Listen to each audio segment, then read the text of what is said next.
வழக்கறிஞர்கள் நியமனத்தில் தாமதம். தாவேக அரசில் தாமதமான வழக்கறிஞர் நியமனம். தாமதத்திற்கு பின்னணி என்ன?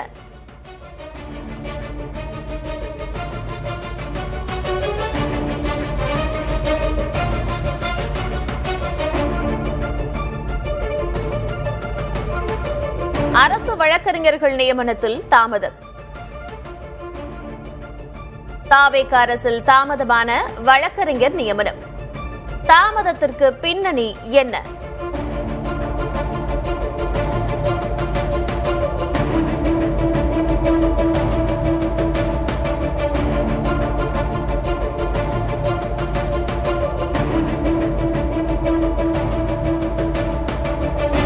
அரசு வழக்கறிஞர்கள் நியமனத்தில் தாமதம் ஏற்பட்டிருக்கிறது. தாமதத்திற்கு பின்னணி என்ன என்ற கேள்வி எழுந்திருக்கிறது.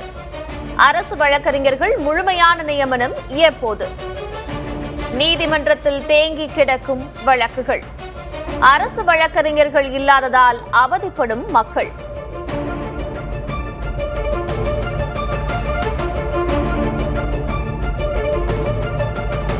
அரசு வழக்கறிஞர்கள் நியமன அரசாணை எங்கே?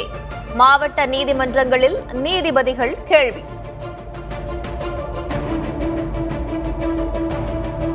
வழக்குகளில் தொய்வடையும் விசாரணை. உயர்நீதிமன்றத்தில் 99 அரசு வழக்கறிஞர் பணியிடங்கள் காலி. மதுரை அமர்வில் 41 அரசு வழக்கறிஞர் பணியிடங்கள் காலி. 217 பணியிடங்களில் 140 இடங்கள் காலியாக உள்ளன.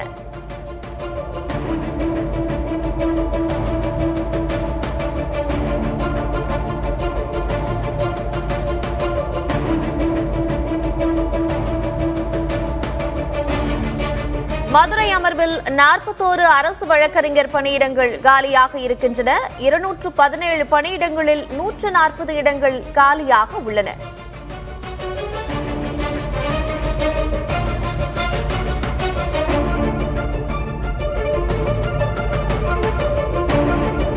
தற்காலிகமாக நியமிக்கப்பட்ட அரசு வழக்கறிஞர்கள்.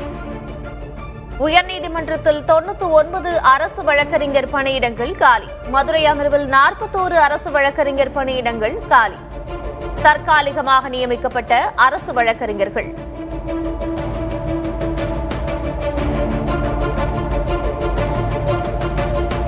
மாவட்ட நீதிமன்றங்களில் அரசு வழக்கறிஞர் பணியிடங்கள் 1100.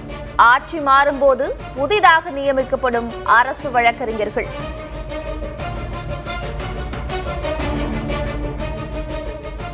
இதுகுறித்து பேசுவதற்காக செய்தியாளர் சுப்பையா இணைந்திருக்கிறார். அவரோடு பேசலாம். சுப்பையா, வணக்கம்.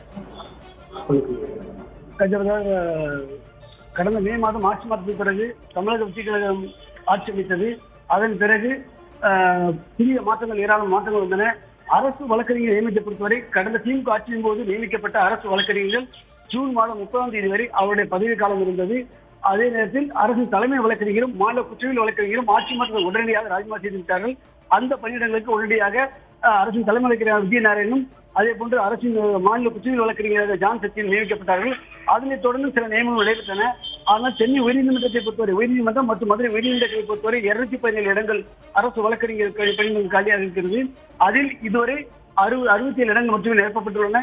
அது குறிப்பாக பார்த்தீங்கன்னா சென்னை உயர்நீதிமன்றத்தில் 99 இடங்கள் காலியாக இருக்கிறது. அதே போன்று மதுரை உயர்நீதிமன்றங்களில் 41 இடங்கள் காலியாக இருக்கின்றன. அதாவது அரசின் கூடுதல் தலைமை வழக்கறிஞர் 5 பேரை நியமிக்க வேண்டும். அதே போன்று மாநில குற்றவியல் வழக்கறிஞரை நியமிக்க வேண்டும். கூடுதல் குற்றவியல் வழக்கறிஞர் 39 பேரை நியமிக்க வேண்டும். அரசு பிளீடர் ஒரு நியமிக்க வேண்டும். அரசு சிறப்பு பிளீடர் 20 இடங்கள் காலியாக உள்ளன.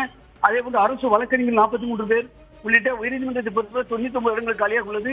அதே போன்று மதுரையை பொறுத்தவரை கூடுதல் அரசு தலைமை வழக்கறிஞர் 3 பேர், அரசு பிளீடர் 1 அரசு சிறப்பு பிளீடர் 8 பேர், அரசு வழக்கறிஞர் 15 பேர் என 40 இடங்கள் காலியாக உள்ளன. இந்த இடங்கள் இன்னும் நிரப்பப்படாமல் உள்ளன. இவற்றை நிரப்புவதற்கான அந்த அறிவிப்பான வெளியிடப்பட்டிருக்கிறது. விண்ணப்பங்கள் பெறப்பட்டிருக்கின்றன. தற்போது பரிசீலனை இருக்கிறது.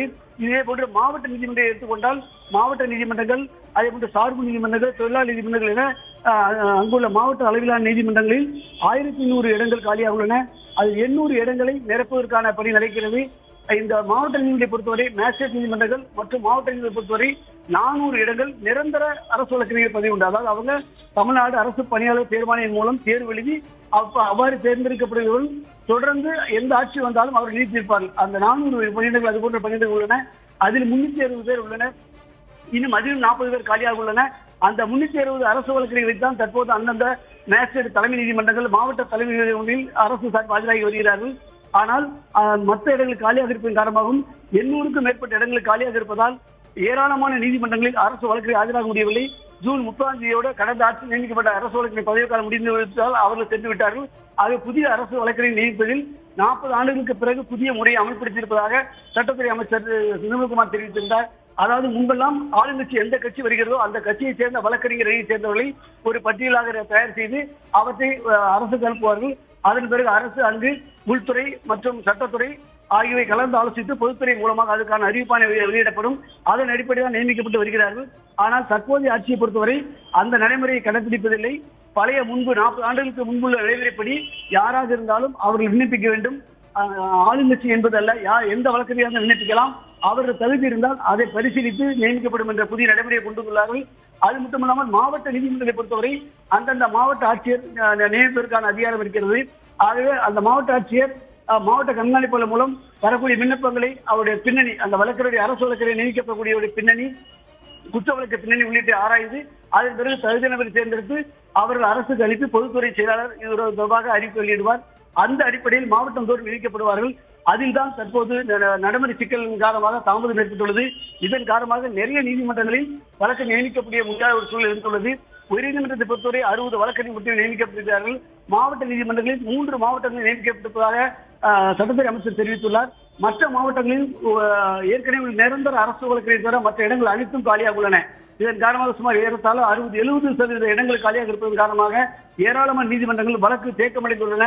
அதே போன்று வழக்கு தொடர்ந்துள்ள வழக்காடிகள் தங்களுடைய வழக்கு தீர்வு காண முடியாத ஒரு நிலைமை ஏற்பட்டுள்ளது. அதே போன்று நீதி சிறையிலிருந்து வரக்கூடிய குற்றம் சாட்டப்பட்டவர்கள், அதை கைதிகளை கொண்டு வருவது, அவரை ஆஜர்படுத்துவது, அவர்களுக்கு எதிர்ப்பு தெரிவிக்காட்டால் அவர் ஜாமீன் எளிதாக வெளியே சென்று விடுவார்கள். அதுபோன்ற ஒரு சிக்கல் ஏற்பட்டுள்ளது. அது மட்டுமல்ல, சில ரிட்மனுக்கு பல்வேறு கோரிக்கை அடங்கி பொதுமக்கள் உடனடியாக நீதிமன்றத்தை நாடும்போது அங்கு உடனடியாக அரசு வழக்கு இருந்தால் மட்டுமே அதற்கான ஒரு அந்த நிகழ்ச்சிக்கு அனுமதி கொடுப்பதா மறுப்பதா என்பது காவல்துறை தரப்பில் எதிர்ப்பு தெரிவிக்கப்படும்.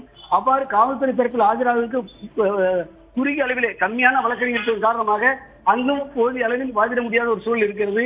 அது நிறைய வழக்கு தள்ளி வைக்கப்படுகின்றன. சில நீதிமன்றங்களில் அரசு வழக்கறிஞர்கள் நியமிக்கப்பட்டிருக்கிறோம் என்று தெரிவித்து நீதிமன்றம் ஆஜரானார்கள். ஆனால் சில மாவட்டங்களில் அது போன்ற ஏற்றுக்கொள்வதில்லை, நீதிபதிகள் ஏற்றுக்கொள்வதில்லை. சில நாட்கள் முன்பு கூட ஒரு சில நீதிமன்றங்களில் நீதிபதிகள் கண்டிப்பாக தெரிவித்து விட்டார்கள். அரசாணை இருந்தால் மட்டுமே நீங்கள் அரசருக்கு ஆஜராக வேண்டும், இல்லை என்றால் ஆஜராக கூடாது என்று தெளிவாக தெரிவித்து விட்டார்கள். இதற்கிடையே வழக்கறிஞர் நியமனத்தில் முறைகேடு இருந்துள்ளதாகவும் லட்சக்கணக்கில் பணம் கேட்பதாக கூறி விழுப்புரத்தை சேர்ந்த ஒரு வழக்கறிஞர் வழக்கு தொடர்ந்ததால் இவ்வாறு பல்வேறு சம்பவங்களின் காரணமாக தற்போது தாமதம் ஏற்பட்டுள்ளது. சென்னையை பொறுத்தவரை இன்று மாவட்ட நீதிமன்றம் உள்ள அரசு நியமனம் வெளியாகி இருப்பதாக தகவல் தற்போது வெளிவந்துள்ளது. இருப்பினும் முழுமையான நியமித்தால் மட்டுமே இந்த சட்ட சிக்கல்களையும் வழக்கின் தாமதத்தையும் தவிர்க்க முடியும் என்பது ஒரு கருத்தாக இருக்கிறது. தாவேக அரசில் அரசு வழக்கறிஞர்கள் நியமனத்தில் தாமதம் ஏற்பட்டிருக்கக்கூடிய நிலையில் விரைவில் இந்த தாமதம் முடிவுக்கு வரும் என்று அமைச்சர் தரப்பிலிருந்து சொல்லப்பட்டிருக்கிறது. புதிய நடைமுறை அமலுக்கு வரக்கூடிய நிலையில் அதில் உள்ள சிக்கல்கள் தீர்வு காணப்படுவதாக சொல்லியிருக்கிறார்கள். விவரங்களை வழங்கியமைக்கு நன்றி சுபையா.